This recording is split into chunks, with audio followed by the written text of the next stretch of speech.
Atentamente ouçamos agora a mensagem da Palavra de Deus. O pastor Horácio da Silva Júnior pregará, focalizando o tema O Juízo Final. Exilado na ilha de Patmos por causa da sua fé em Jesus Cristo, o apóstolo João viu e ouviu coisas maravilhosas que estão registradas no livro do Apocalipse.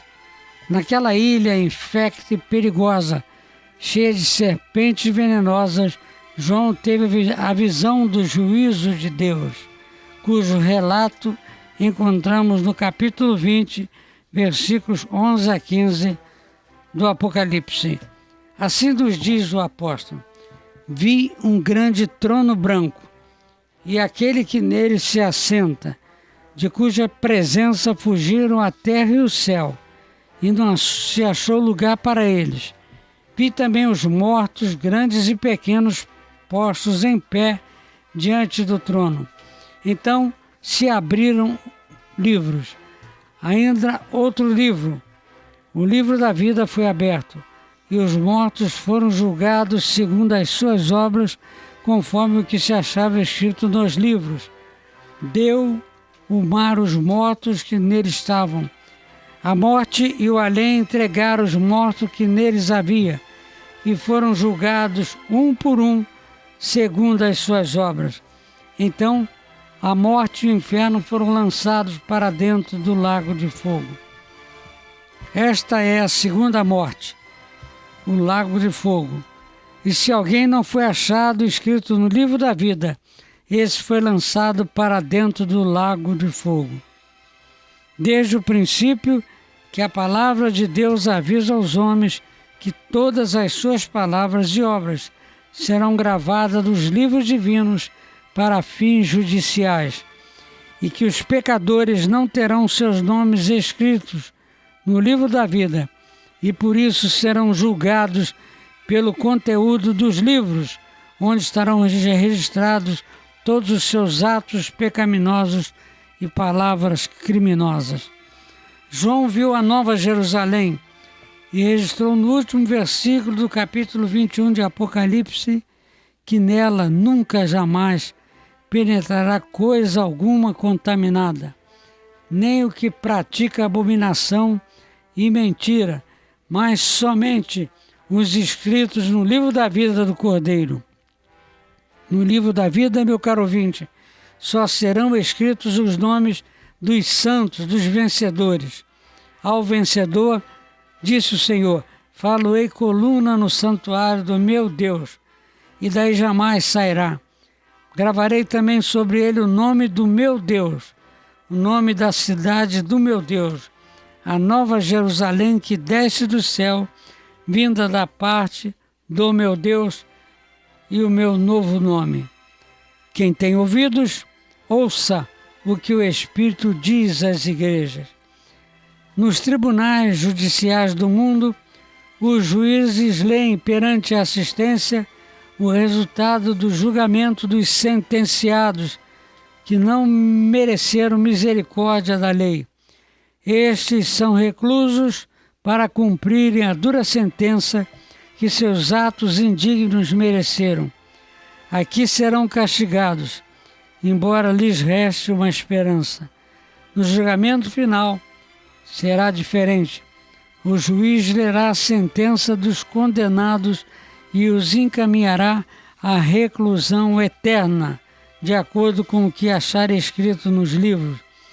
E a grande assistência perante o trono branco assistirá às decisões finais, quando todos os que forem julgados sofrerão eternamente como castigo de suas misérias praticadas contra o próximo e contra Deus.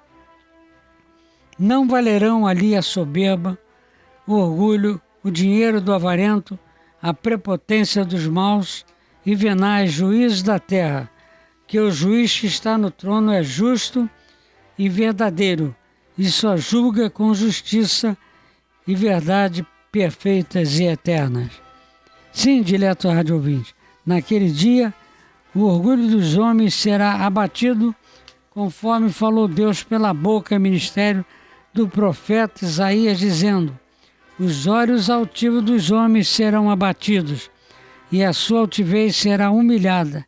Só o Senhor será exaltado naquele dia. Isaías capítulo 2, versículo 12. Esta palavra, como as que Deus falou anteriormente, terá o seu cumprimento no tempo determinado. Esse terrível dia virá e será precedido pelo dia de Cristo na sua vinda em glória. Nada ficará sem expressão na justiça de Deus. Nada será esquecido. Como escaparemos nós se negligenciarmos tão grande salvação, a qual, tendo sido anunciada inicialmente pelo Senhor, foi-nos depois confirmada pelos que a ouviram? Assim adverte o escritor da Epístola aos Hebreus, capítulo 2, versículo 3, ressaltando o perigo da negligência. Nada, absolutamente nada, ouvinte, ficará sem expressão na justiça de Deus. Nada será esquecido sem que seja cumprido. Será dia de decisão final. Não haverá desculpas nem beco de fuga para alguém escapar à justiça divina. Não haverá perdão, nem remissão. Ali o soberbo receberá o saldo dos seus pecados, a recompensa do seu orgulho, trocada em sofrimentos eternos. Mas os crentes sinceros e fiéis, que não andaram segundo o curso do mundo, não estarão mais sujeitos às consequências do julgamento.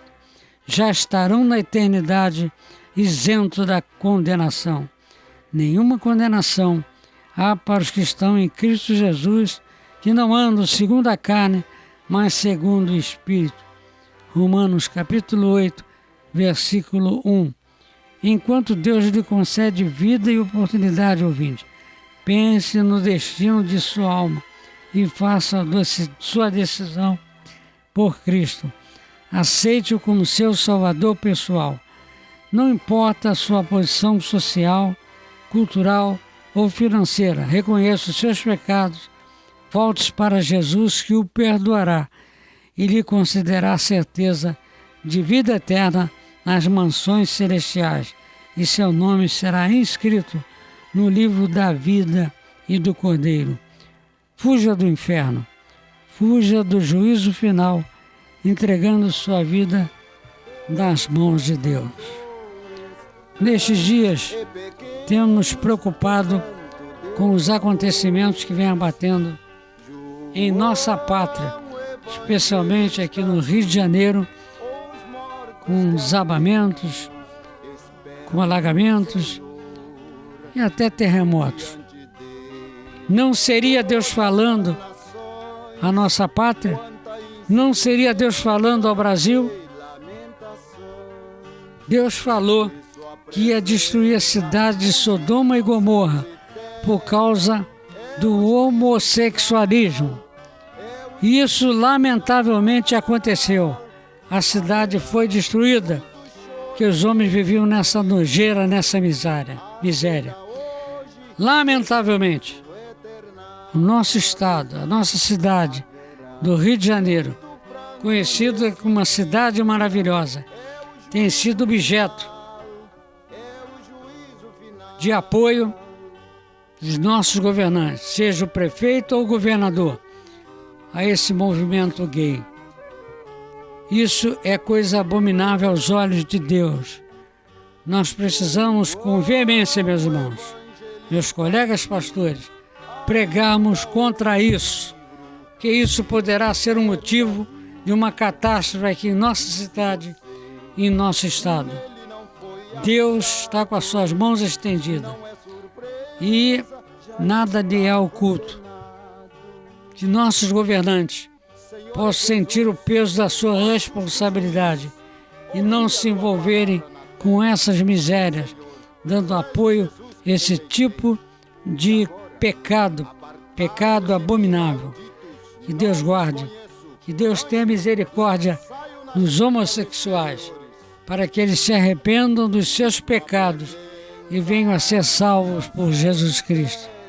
Oremos, Senhor, oramos ao Senhor, para que opere poderosamente e mude o quadro no Rio de Janeiro. Mude o quadro do Brasil, onde há tanta miséria e há tanto pecado, há tanta nojeira, tanta imundícia. Que o sangue de Jesus Cristo guarde a sua igreja, guarde os seus servos desta miséria. Que Deus nos abençoe. Amém. Nosso Deus, nosso Pai, obrigado pela oportunidade de ocuparmos este microfone e levarmos ao ar mais esta programação, A Voz do Amor. Há mais de 50 anos, levando a Tua Palavra aos corações de nossos ouvintes. Pedimos compaixão, pedimos a Tua misericórdia para os que vivem na homossexualidade, na pedofilia e tantas outras misérias, que eles caiam em si, reconheçam os seus pecados, se voltem para Jesus Cristo, que é perdoador, e recebam a salvação na fé em Cristo e venham a ser instrumento de bênção. Oramos pelos nossos governantes também, se envolvendo em situações tão miseráveis, dando apoio a essas coisas tremendas que enojam o coração de Deus. Ó Senhor, tem misericórdia. Opera a Tua bênção sobre a Tua igreja, que no Brasil inteiro a Tua igreja se levante pregando a Tua palavra com poder e autoridade, Senhor. Que muitas almas venham a Jesus Cristo. Em nome de Jesus oramos e agradecemos. Amém.